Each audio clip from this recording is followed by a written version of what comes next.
it has been the Caucasians that have been in charge of the scriptures, right? For millennia. Lamentations 5:10, our skin was black like an oven. Job 30 verse 30, my skin is black upon me and my bones are burned with heat. Deuteronomy 28, Deuteronomy 28 verse 68, and Yahweh shall bring you into Mitzrayim, Egypt again with ships. And the way of which I said to you, you shall see it no more again. And there you shall be sold to your enemies for slaves and female slaves, and no man shall buy you.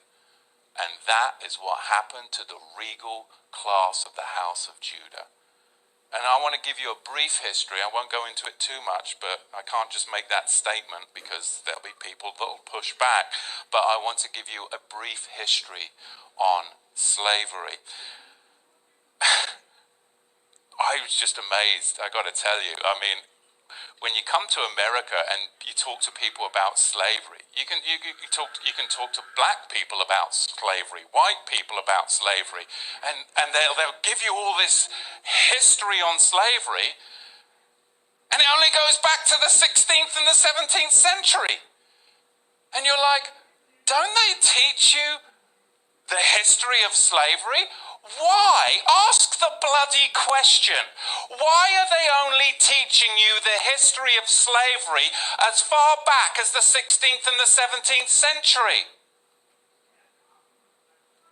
Why are they only going that far back? Because they don't want you to go farther back than that, because then you'll actually find out the truth. But from the 16th and 17th century, we'll teach you about slavery.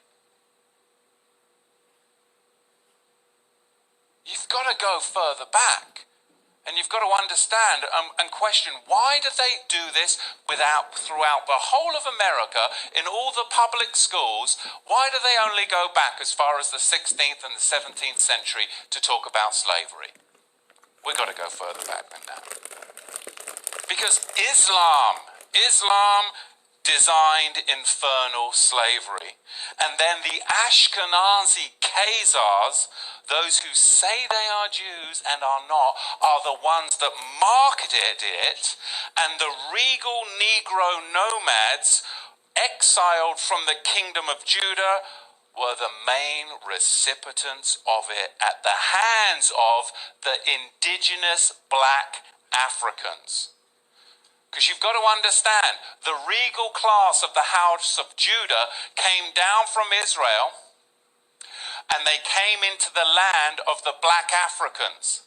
And the black Africans resented the regal class of the house of Judah in their land, because they had laws, they had customs, they had civility.